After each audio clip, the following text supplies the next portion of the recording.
Today I will discuss about urinary incontinence. Urinary incontinence क्या होता है? इट इज़ इनवॉलेंट्री और uncontrolled loss of urine from the bladder. इसमें क्या होता है कि इसमें स्वयं पर कंट्रोल नहीं होता है, यूरिन जो होता है अपने आप लीकेज होते रहता है। ठीक है। It is most common in elderly people specially in women. ये क्या होता है? यह मोस्ट कॉमन एल्डरली में तो है ही, खास करके यह वुमेन का जो है बहुत कॉमन है। नेक्स्ट में इसका टाइप जो है 4 टाइप का होता है। एक होता है फंक्शनल इनकॉन्टिनेंस, ओवरफ्लो, जिसको हम पैराडॉक्सिक इनकॉन्टिनेंस बोलते हैं। नेक्स्ट है अर्ज incontinence, reflex incontinence and stress incontinence. यह 5 टाइप का होता है यूरिनरी इनकॉन्टिनेंस। ठीक है। इसको याद करने का ट्रिक है 4S, FOURS। एफ से हो जाएगा फंक्शनल इनकॉन्टिनेंस, ओ से हो जाएगा ओवरफ्लो और पैराडॉक्सिक इनकॉन्टिनेंस। थर्ड में हो जाएगा अर्ज incontinence, reflex incontinence and stress incontinence.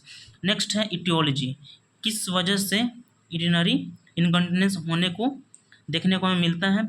तो फर्स्ट में है polyuria, excess output of urine more than 2.5 to 3 litre urine in a day.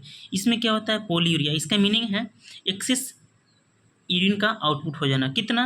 Access में भी कितना? 2.5 टू 3, मोर देन 2.5 टू 3। अगर किसी को 2.5 से 3 लीटर से भी ज़्यादा अगर यूरिन होता है एक दिन में तो उसको हम बोलते हैं पॉलीयूरिया। ठीक है। Due to excess intake of water and other fluids. ये क्यों होता है?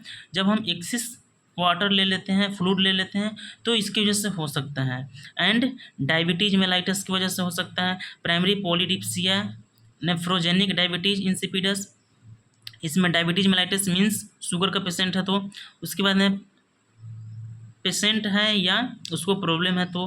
नेक्स्ट में प्राइमरी पॉलीडिप्सिया। पॉलीडिप्सिया क्या होता है? इसमें जो होता है उसको थ्रस्ट इंक्रीज हो जाएगा, प्यासा आदि लगेगा। क्यों प्यासा आदि लगेगा? क्योंकि यूरिन आउटपुट हो रहा है, सोडियम का लेवल कम हो जा रहा है, जिससे इलेक्ट्रोलाइट इम्बैलेंस भी हो सकता है, जिसकी वजह से उसे प्यासा लगेगा। नेक्स्ट में नेफ्रोजेनिक डायबिटीज इंसिपिडस। ये क्या होता है? ये एक प्रकार का डिजीज है जिसमें किडनी और एडीएच जो होता है ठीक तरह से एक्शन नहीं कर पाता है। क्यों?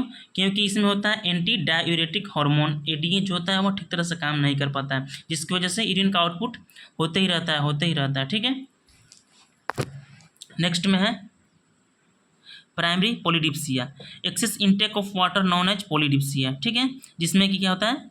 प्यास अधिक लगेगा। उसके बाद में nephrogenic diabetes insipidus, because the kidney do not respond to ADH they make a lot of urine. ADH जो होता है अपना रिस्पॉन्ड अच्छा से नहीं दे पाता है। एडीएच का फुल फॉर्म होता है एंटी डायूरेटिक हार्मोन।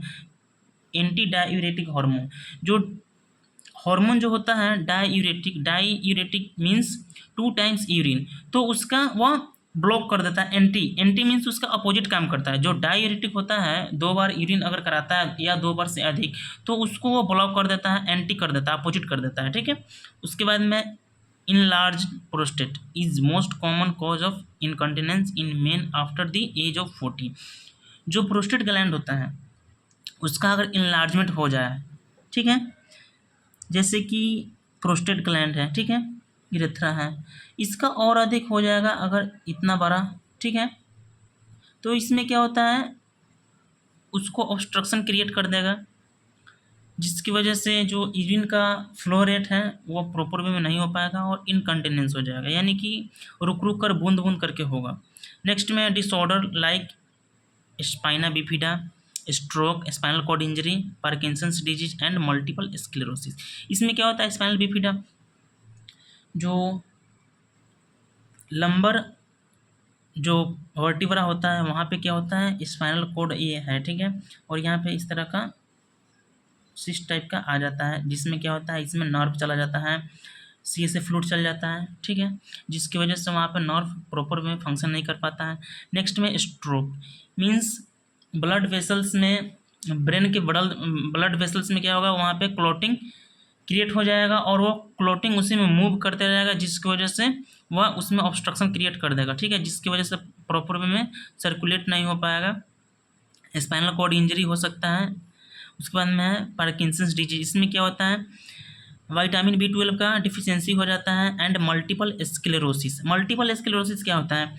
कि जो ब्रेन का न्यूरॉन होता है वहाँ पे जो माइलिन शीथ होता है उसका डैमेज हो जाएगा, जिसकी वजह से जो है नर्व जो है, न्यूरॉन जो है वहाँ पे डैमेज हो जाएगा, जिसकी वजह से प्रॉपर में फंक्शन नहीं कर पाएगा। ठीक है, जो स्पाइना बिफिडा है इससे 26% इफेक्ट है, often need of the dialysis, और उसको डायलिसिस की आवश्यकता होती है, जरूरत होती है। Multiple sclerosis, damaged myelin sheath होता है, डू नॉट कॉन्ट्रैक्ट मसल, जो मसल्स को कॉन्ट्रैक्ट नहीं कर पाता है। नेक्स्ट में prostate infection and inflammation, prostate का इन्फेक्शन हो जाता है जिसकी वजह से इन्फ्लामेशन हो जाएगा। ठीक है, तो उसकी वजह से यूरिनरी इनकॉन्टिनेंस हमें देखने को मिलेगा। Bladder cancer and bladder spasm, bladder का कैंसर हो जाएगा एंड ब्लडर स्पैज्म का मतलब होता है खिंचाव हो जाना, कंप्रेस हो जाना किसी वजह से। ठीक है, नेक्स्ट में रिस्क फैक्टर, अगर किसी को यूरिनरी इनकॉन्टिनेंस होता है तो उसमें क्या क्या रिस्क होता है। ठीक है, तो फर्स्ट में है प्रेगनेंसी, उसके बाद है मेनोपॉज। मेनोपॉज क्या होता है कि जो मेंस्ट्रुअल का एब्सेंस हो जाता है आफ्टर 45 ईयर्स, तो उसको हम बोलते हैं मेनोपॉज। ठीक है, उसके बाद में जेनाइटो यूरिनरी सर्जरी, अगर किसी को प्राइवेट पार्ट का ऑपरेशन हुआ है तो उसकी वजह से भी हो सकता है। क्यों हो सकता है? क्योंकि वहाँ पे बहुत सारा नर्व होता है, अगर किसी वजह से वहाँ का नर्व का ब्लॉक हो जाना, कट जाना, डिसफंक्शन हो जाएगा, तो उसकी वजह से वहाँ पे मैसेज नहीं मिल पाता है, जिसकी वजह से हो सकता है। पेल्विक मसल्स वीकनेस, जो पेल्विक पार्ट का मसल है उसका भी वीकनेस होने की वजह से हो सकता है। डायबिटीज मेलाइटस, अगर किसी को डायबिटीज मेलाइटस है तो उसको भी हो सकता है। एज रिलेटेड चेंजेज, अगर किसी का एज रिलेटेड चेंज हो रहा है तो उसको भी हो सकता है। Certain medication, Parkinson's disease. ठीक है, नेक्स्ट में साइन एंड सिम्टम्स, जिसको हम बोलते हैं clinical manifestation. Clinical manifestation, dribbling of urine, dribbling means बूंद बूंद कर यूरिन आना। Polyuria, excess urine output in large prostate, तो इसकी वजह से क्या होता है, यूरिनरी इनकॉन्टिनेंस हमें देखने को मिलता है। Thank you so much for watching.